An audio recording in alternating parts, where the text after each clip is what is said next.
welcome to the 5th episode of VSTML 2014 Recaps from Reality TV Warriors. My name is Michael Armstrong, and joining me as always is the Canadian who is always looking for fruits that look like breasts, Logan Saunders.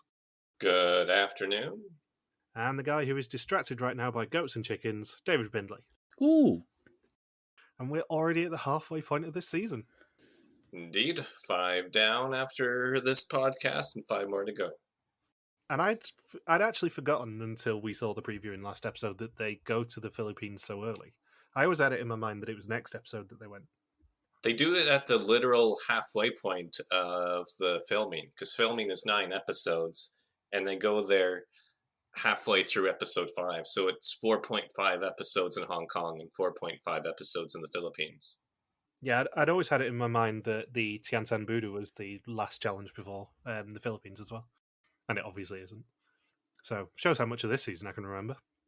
It's been 8 years. 8 years, and God knows how many reality TV seasons you've watched since then. If it helps, this kind of isn't a very memorable episode. No. Apart from, pouring one out to our fallen hero, Mennifer. The final time we'll ever have to talk about her. I still don't get why was an episode named after her if she's not a huge part of the season. She is one of the most forgettable people in the entire cast, which is kind of why it's so funny. Because at least Daphne had the fake execution and got executed 3 times. That makes her memorable. Mennifer's only memorable Mennifer moment is having her yoker neutralized and then being executed. Yeah, as I said last time, I'd forgotten Daphne. Daphne was like the last person that I remembered in this cast. Mennifer was second last.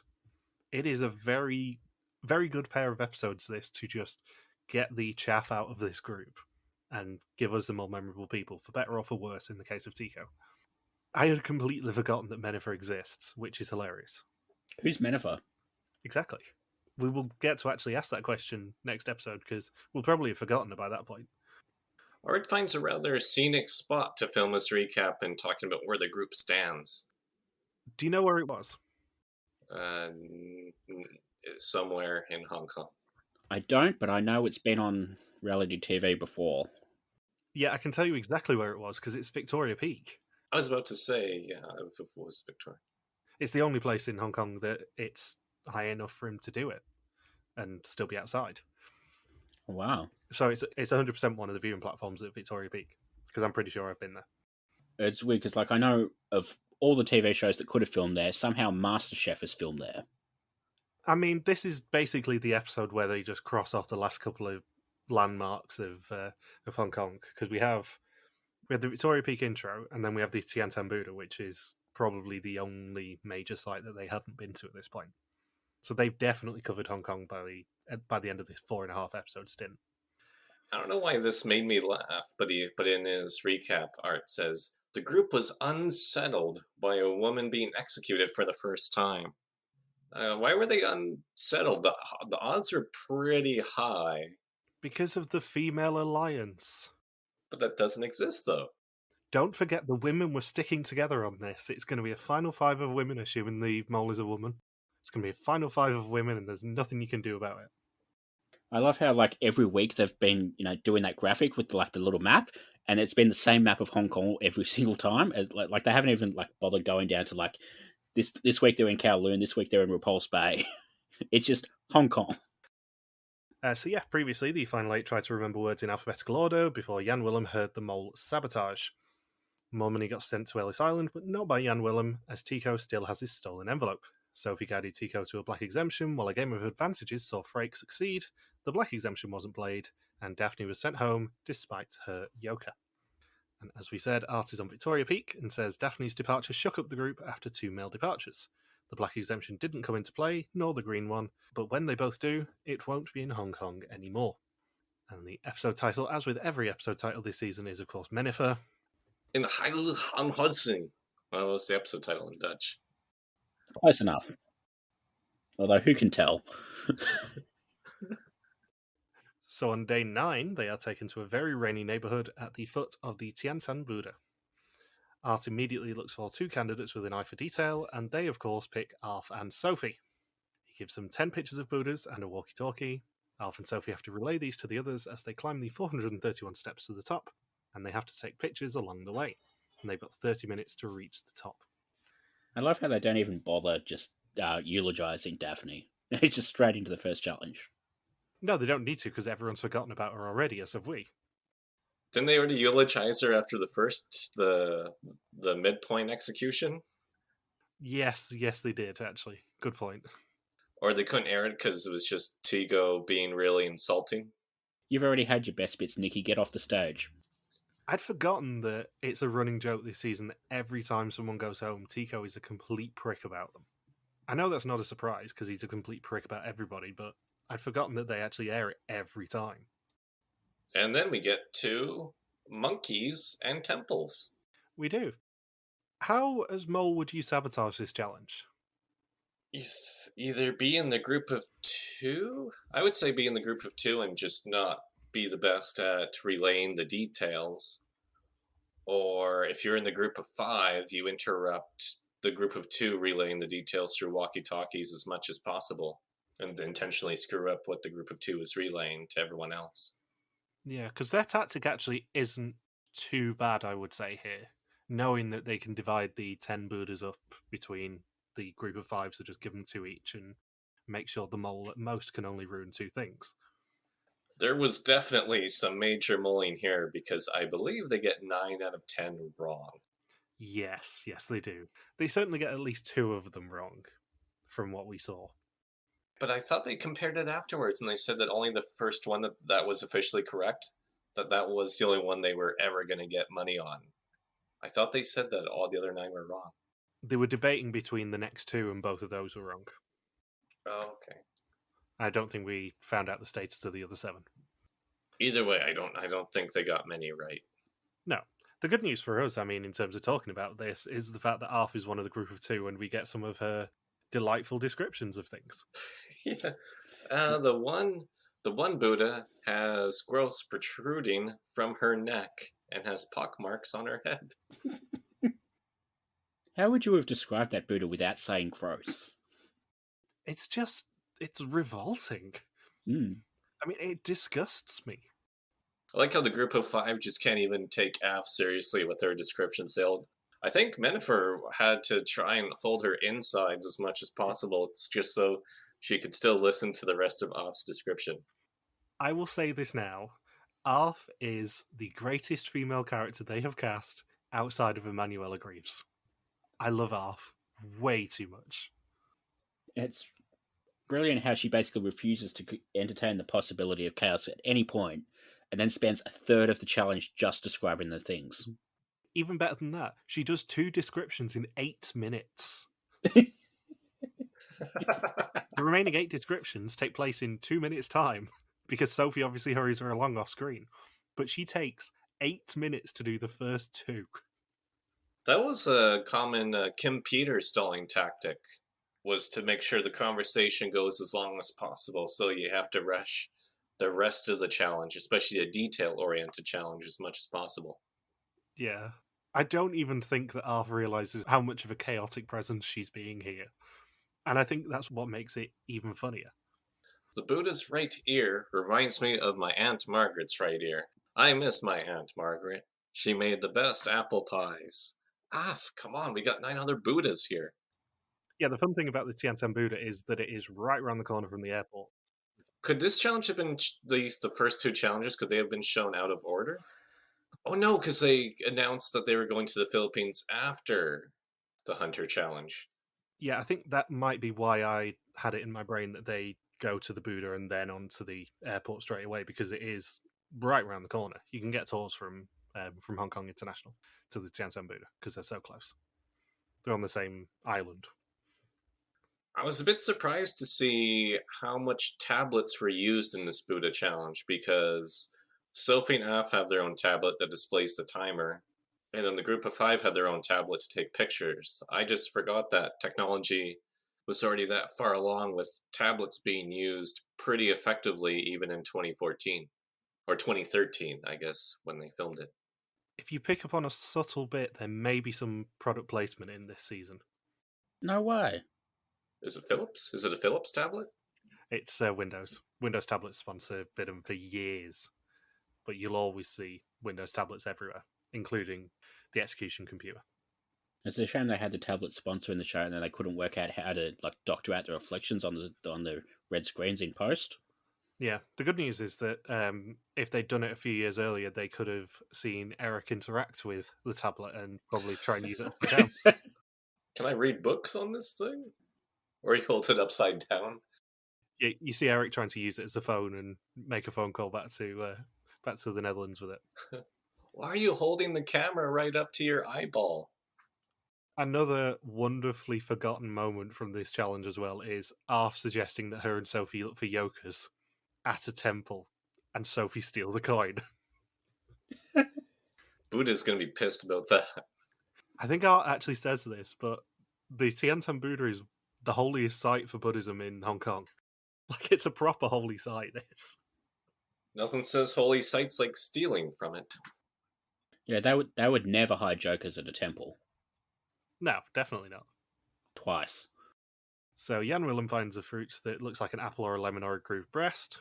They take a photo and are sure that it was correct. Spoilers, it probably wasn't. Arf and Sofie get the impression it's all gone smoothly, which of course suggests to us it won't have. And then we get Jan Willem's obsession with Skunk and Nancy. Who is Skunk and Nancy? Skunk and Nancy were a 90s band, I want to say.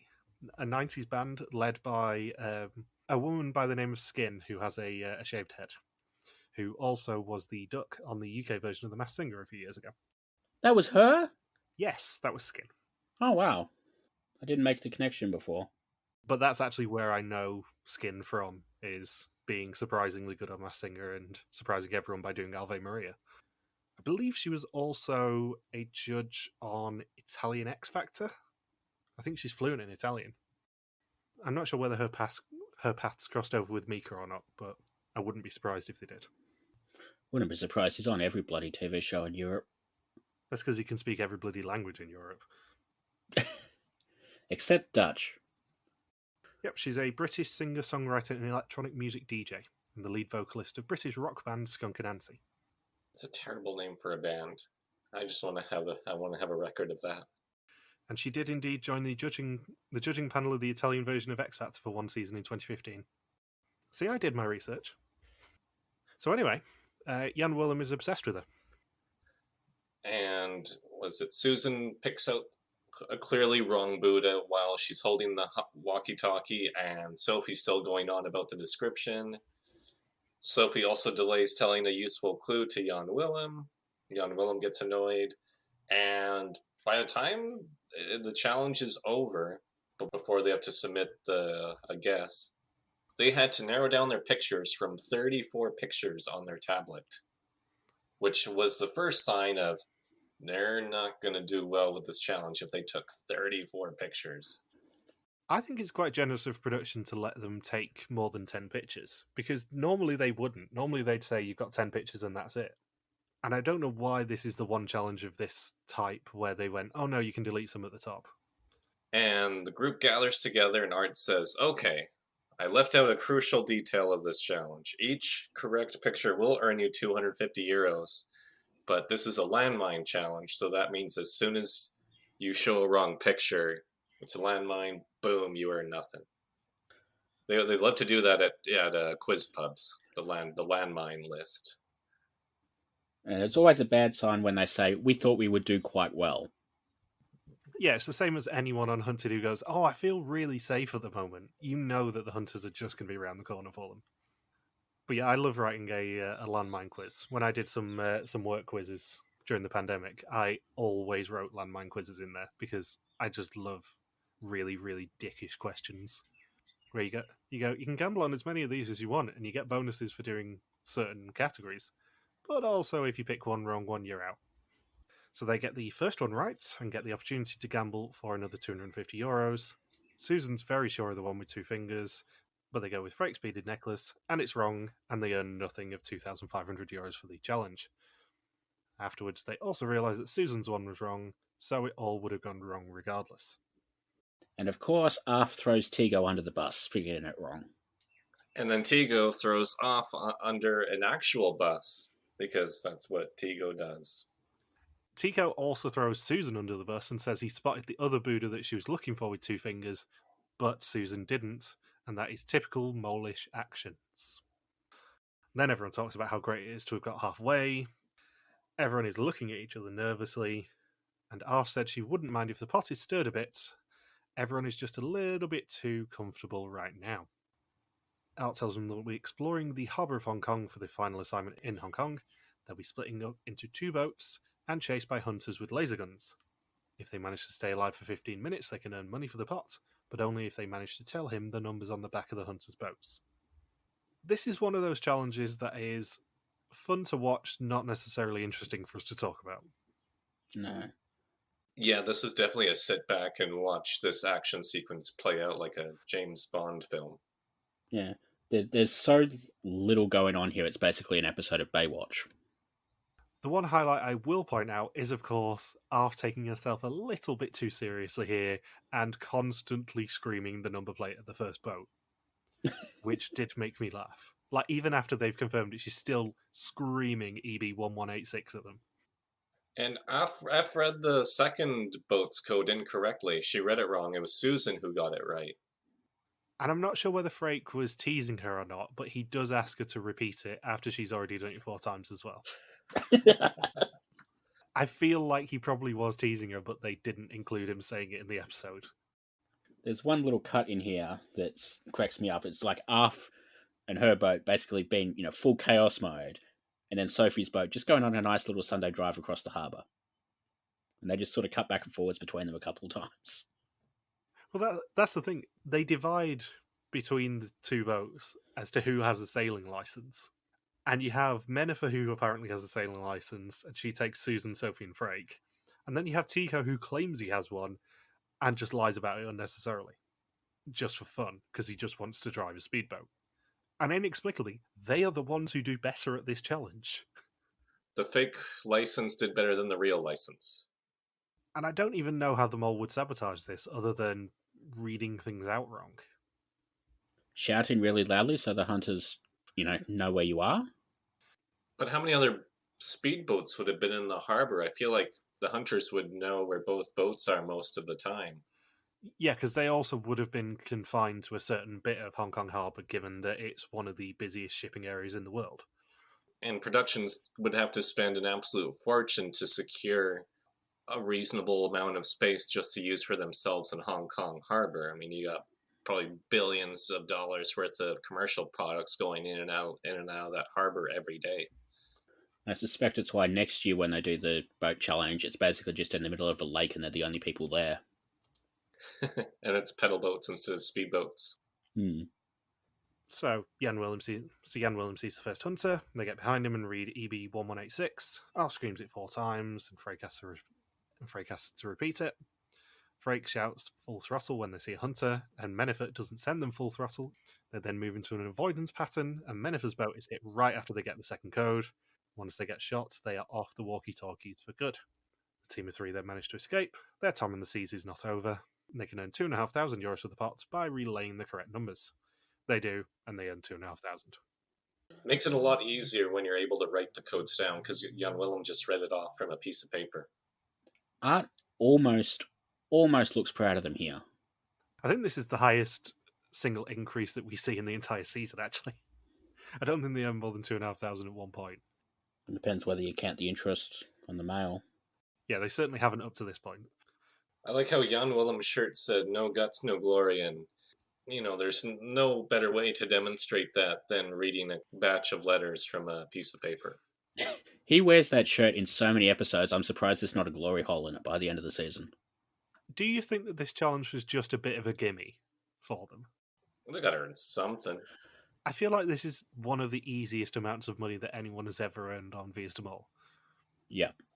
I think they wanted them to have a little bit more money for the mail twists. I don't know if they would have made it so easy if they didn't have that twist. And Arse also tells them it was their last assignment in Hong Kong, and he will see them in the Philippines. And they were not expecting this at all. No, because everyone thought Ellis Island, New York were going to America, woo. And instead they get the Philippines. which is slightly closer to them. And slightly more within the show's budget. Yes. Northern Luzon, away from the bigger cities in Luzon, is very, very, very cheap in contrast to New York City. Do you think Hong Kong worked well as a location? That's a good question. I would say so.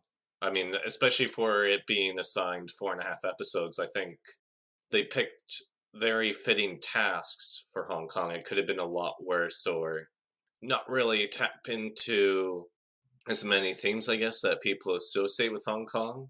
And then they threw in some unexpected things, such as that really long escalator, or just trying to find those tall buildings, or the fact that they made them play Chinese whispers in Hong Kong.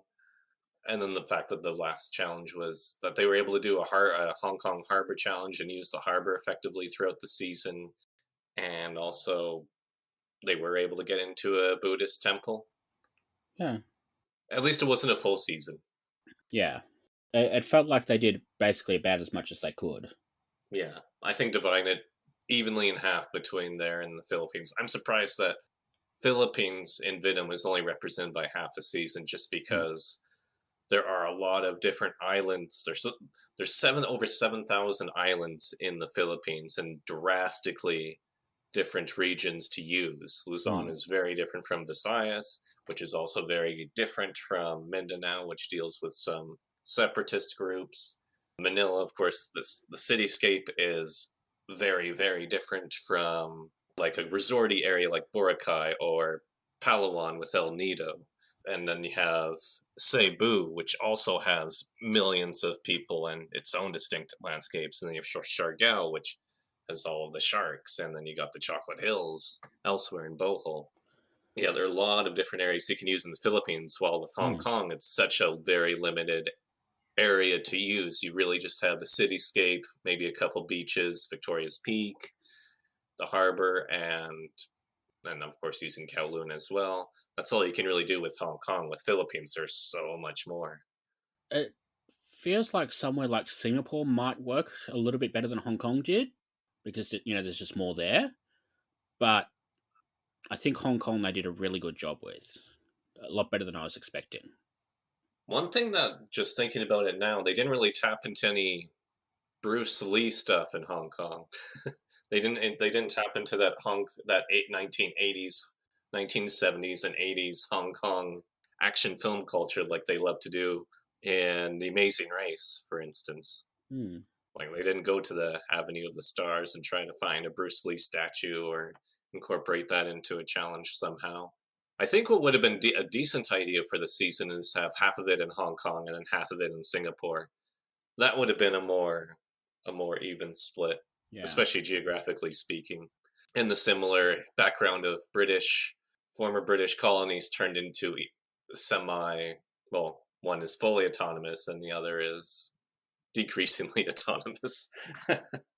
It's still not the worst way they've divided a season, because there was one season, like the first celebrity season, was Australia and Indonesia.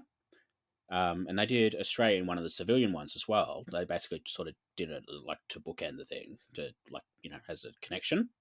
So the first 5 episodes are all in a very small space in South Australia, and then you've got like 1 episode in Darwin, and then basically the last 2 or 3 episodes are in Bali, and that's it.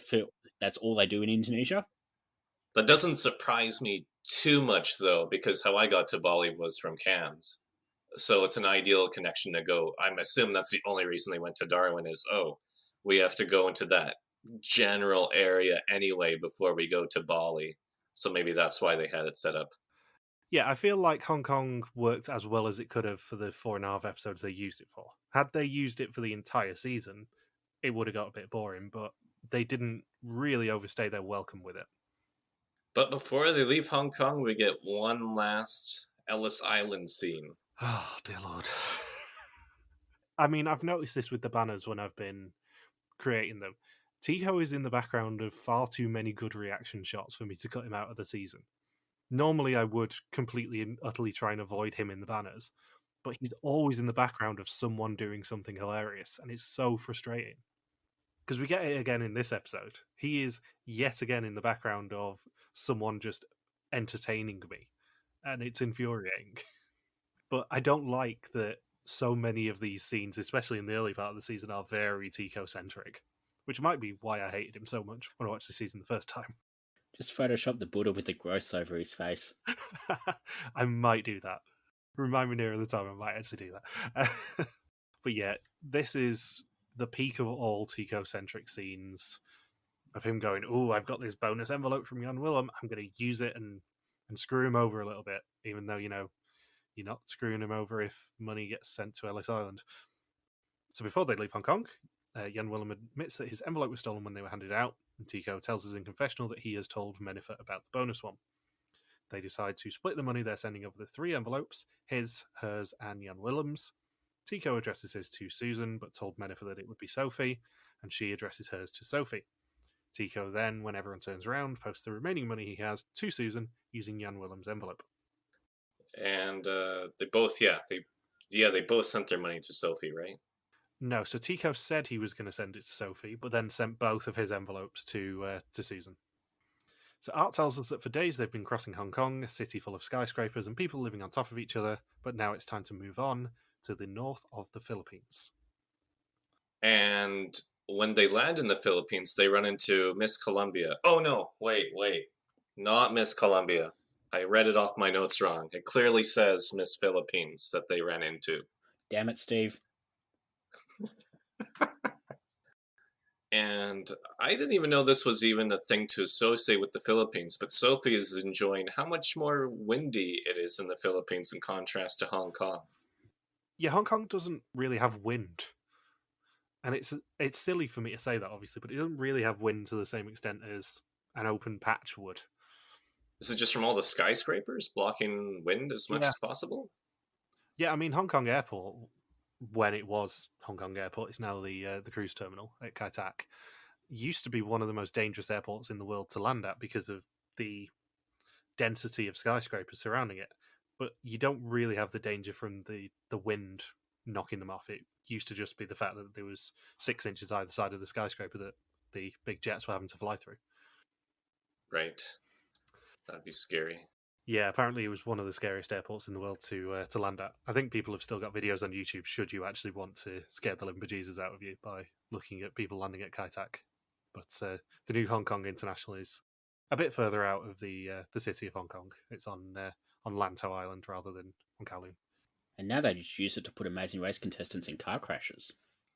And also I have been to Kai Tak because that is where both of my Hong Kong cruises went from. So I've been there a couple of times. It's definitely had its refurbishment now. And we get a couple of history lessons about the Philippines from Art, one of which has aged horribly.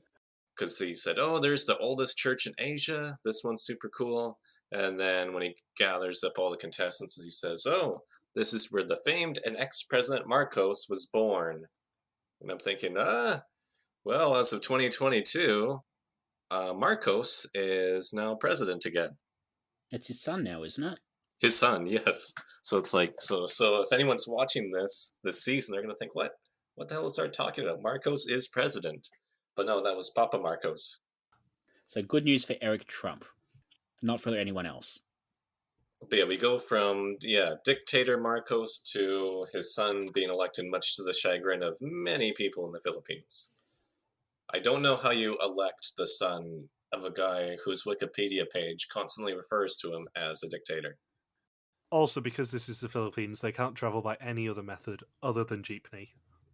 What's funny is that it's not that overwhelmingly popular form of transportation. I mean, just looking at people getting on this jeepney, I think I would really struggle to fit in that jeepney.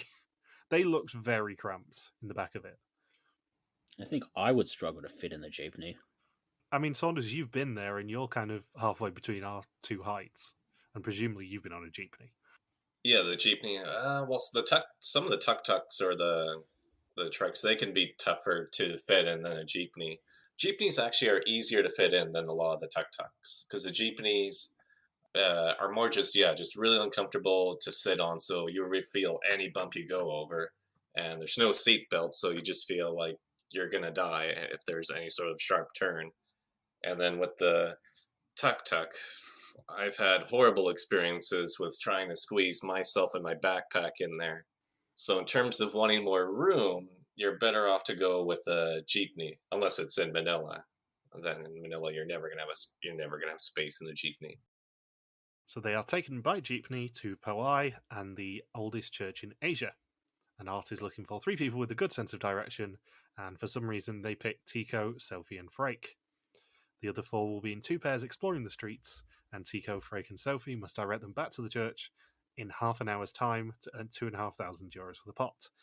However, they can only walk the same way once, they can't cross the path of the other duo, and they can't stand still. Each transgression costs them €250 from the potential prize money, and it is basically Snake, which inexplicably Sofie has never played. This is very much the sort of challenge where they're like, here's an idea, where can we do it, rather than, what would work well in this location. But like even then, if this is an idea you've got, you might want to try making it a little bit easier to understand. Like, as much as obviously I take the piss out of Chinese whispers in Hong Kong, at least it works for the location. At least there's a tangential relationship with the location. I like this being the first challenge in the Philippines because they get introduced to all different little quirks about Filipino culture. For instance, with Uff being surprised by the chickens and chicks running across the road, because you see chickens everywhere in the Philippines. Especially in a small town like that, you're just gonna be fascinated by how many chickens you see just roaming about like stray dogs or stray cats. And then saying, "Oh, there's lots of kids just playing on the side of the road." Or what else caught their attention? I remember Off just being completely distracted. I think there was a dog at one point. There was a dog, and I think there were goats too, where she's like, "Oh, look at this! Look at this! I want to stop and look at this." No, you can't stop, Off. That's another. You're not going to earn any money by the end of this. Yeah, it was goats and chickens she was being distracted by, which really annoyed Jan Willem.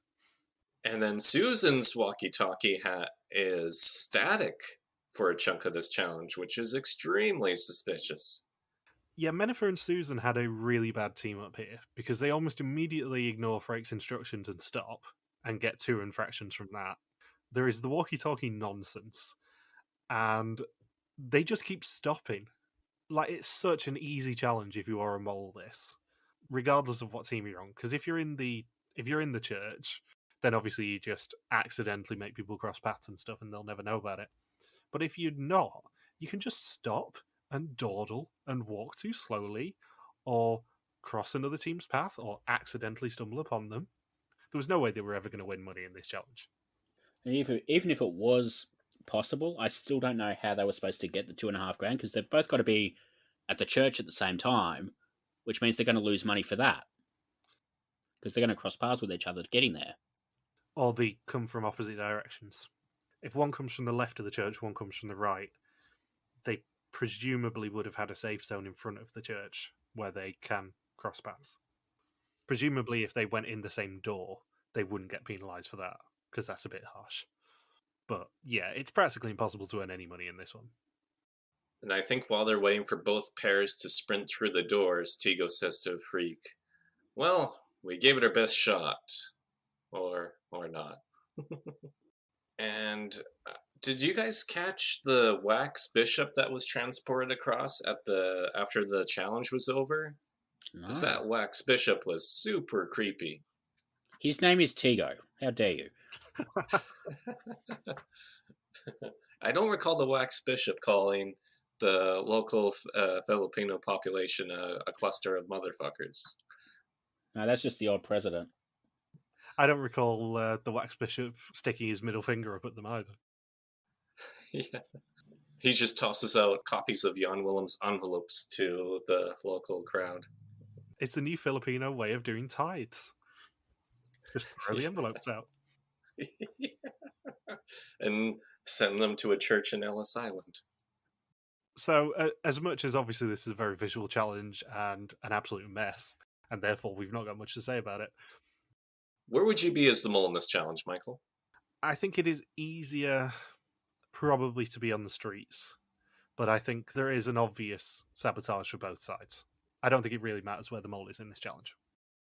Yeah, because if you're Tygo and Sofie, you can just and Freak, you can just intentionally give bad directions and screw around with the walkie-talkie. And then if you're in the duos, you can just try to ignore whatever necessary information your partner doesn't catch, and then not really correct them when they're doing anything wrong, or try to handle the walkie-talkie and keep pushing the button down. Those would be the easiest ways to sabotage from the duo's perspective. Yeah, I don't think it really matters, unlike most challenges where the mole was in this challenge, because I think you can make an argument for the mole being on both sides. And production did give them one reprieve, that even though there were 11 penalties total, that would have combined for 2,750 euros from the pot, they don't deduct the 250 euros. They just say that they earned 0. That's the thing. There were actually 16 infractions. Of course you counted them. No, we actually have Tico to thank for this, because Art gives up after 11. And we find out in a confessional of Tico that they also found out there was another 5 infractions after that as well. So it's actually 16. Yeah, so luckily Art didn't say, give me 1,000 euros. Or give me 1,250 euros. So it does mean that they earn nothing of 2,500 for the challenge, 2,500 is 7.5 for the episode, and 7,450 of 27,750 for the season so far, 6,950 of which has been sent to Ellis Island. They could have earned an extra 22,350 euros from Ellis Island with interest, and he also tells them to prepare for test and execution. Now, I do say 27,750. Art says at the execution that it should be 37,50, but I can't make that maths work. There's only one assignment we don't know the money of, and that was the market assignment, and I highly doubt that they had put 4,500 euros in that challenge. Yeah, just 1,000 euros. 1,000 euros is a simple error.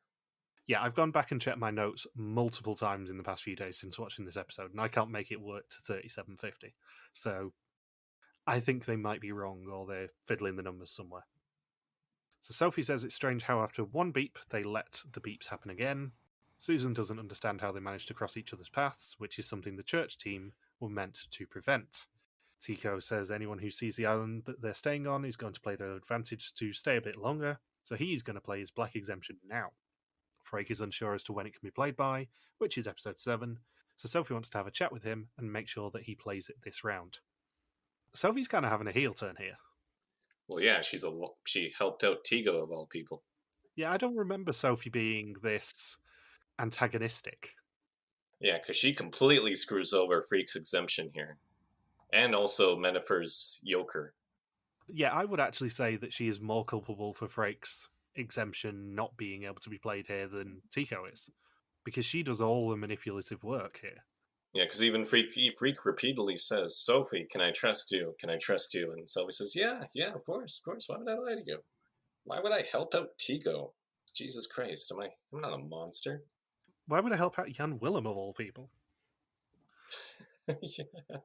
No guts, no glory. I want to see his guts all over here when he gets executed this round. Because for some reason they decide to lie and say Jan Willem has got the black exemption and that he would definitely tell Sofie that he has it rather than, anyone else.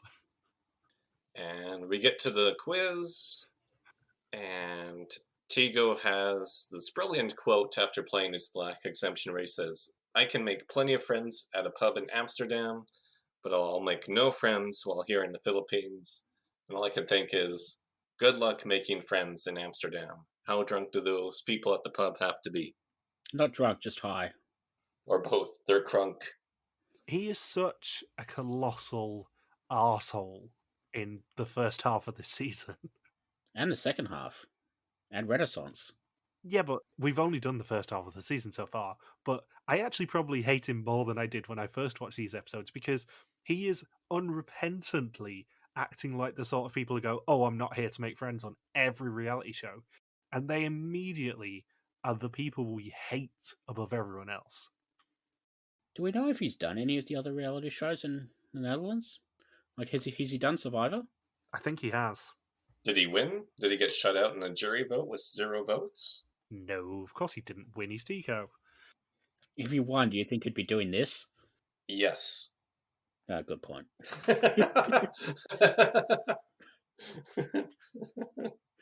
Oh, I, I just read the notes about the execution. Are we still doing that whole, the contestants take a quiz, 20 questions about the mole. Whoever scores the lowest goes home, except for the mole who can never go home. Yeah, so it's time for the test. 20 questions about the identity and actions of the mole. Whoever knows least goes home, except for the mole who can never go home. Tico's got a black exemption, Freight's got a green one, and Mennifer has got a yoker. That's all I need to say on that. And just to be clear, it's 20 questions about the identity and actions of the mole. Just 20 questions in general. What's the capital of China? It is 100% 20 questions on the identity and actions of the mole. Whoever knows least goes home, except for the mole who can never go home.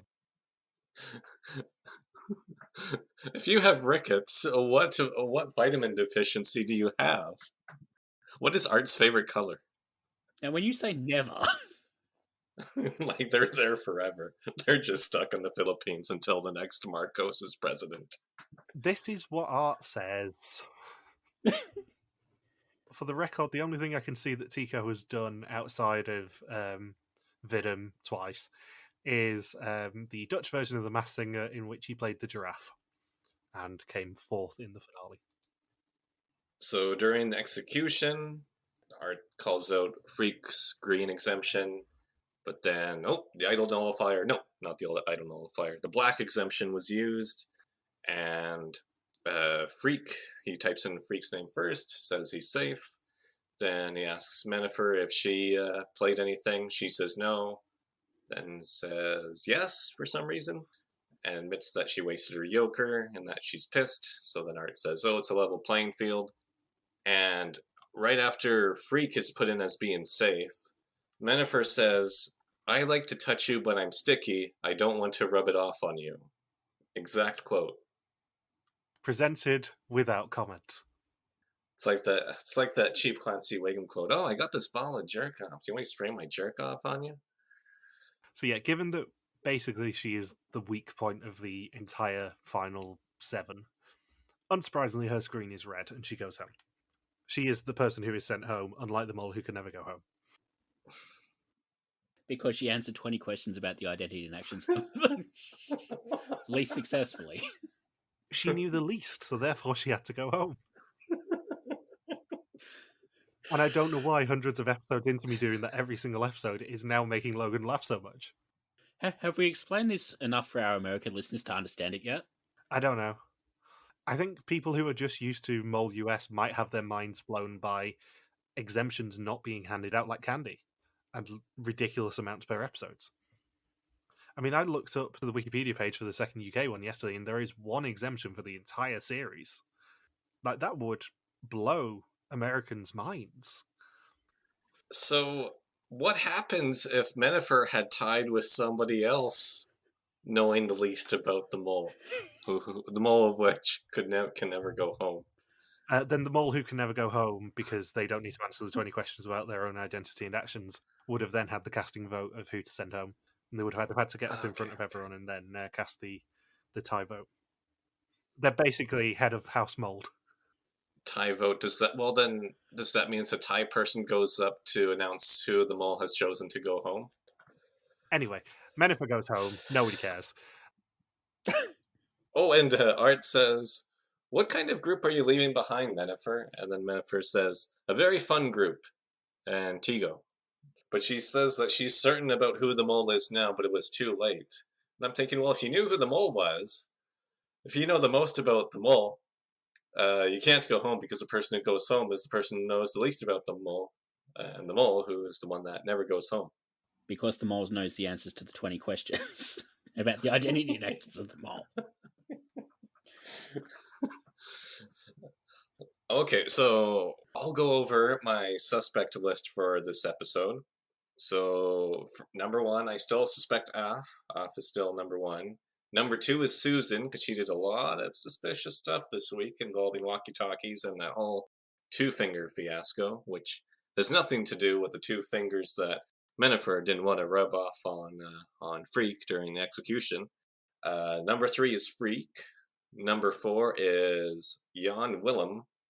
Number 5 is Sofie. Number 6 is Mennifer. Speaking of Jan Willem, he had the quote of, My top suspect has been executed at each of the 3 executions. My only suspect left is Mennifer. She has to be the mole. So now that she's gone, Jan Willem says, one thing is for sure, the mole is doing a pretty good job, but I would say, how good of a job do you have to do in order to fool Jan Willem? I mean, this guy he suspected Daphne, he suspected Maurice, he suspected Owen, and now has suspected Mennifer. So I don't know, Jan Willem. I just think if you're a contestant, if you're a candidate, you just really suck at this game. It has no indication of how good of a job the mole is doing. I mean, he thinks Euroan is fun to work with, so. Yeah, I mean, if you're willingly working with Euroan for years on end, then not only are you not doing a good job on the mole, you're just not doing a good job in life. So do we want to eulogize Mennifer? I think we kind of did. She had an episode named after her for some reason. I'm still trying to figure that out. The note I wrote was much more of a character than I remembered, but, and then I completely forgot to finish the rest of the sentence, which seems fitting. Yeah, it is a real shame that she just did so badly at knowing the identity and actions of the mole. I mean, she knew least and she had to go home. And she wasn't the mole, so she could never go home. Yeah. Maybe her butt got in the way of her knowing who the mole was, because that kept coming up as an issue in the first 2 episodes of the season. The one thing I will point out as well is, as she has already left, we cut back to the final 6 people, and Tygo says he's not sorry to see her go home, for the 4th person on the chart, and he also says in front of the group that Jan Willem was the one who used the black exemption. He sneakily actually says in front of the entire group that it was Jan Willem. And then Jan Willem would know it was Tygo. But yeah, Tygo's just been unnecessarily antagonistic to these people, and I don't know whether I've mentioned it in the past 5 episodes. So, next time, Tygo wakes everyone up, Art gives them a dilemma, and they cast an eye into the future before another person goes home. Have you guys got anything else you want to say? I'm good. So 20 questions, you say? Yeah, just to be clear, it's only 20 questions about the identity and actions of the mole. So, thank you for listening to our Vias to Mole 2014 recap. We'll be back next week to continue the hunt for an old mole in Hong Kong and the Philippines. Don't forget you can contact us on Twitter, Facebook, YouTube, or Instagram, where we are RTV Warriors, or you can email us and contact at rtvwarriors.com. Logan's on Twitter at LogsKawaki, Bindles is the Grim Recapper, and I'm MJ Harmstone. You can also support us on Patreon at patreon.com/rtvwarriors. Thank you as always to Marika for the subtitles. We'll see you next week. Peace out and just chill till the next flavoring. I'm going to go check out Jan Willem's glory hole.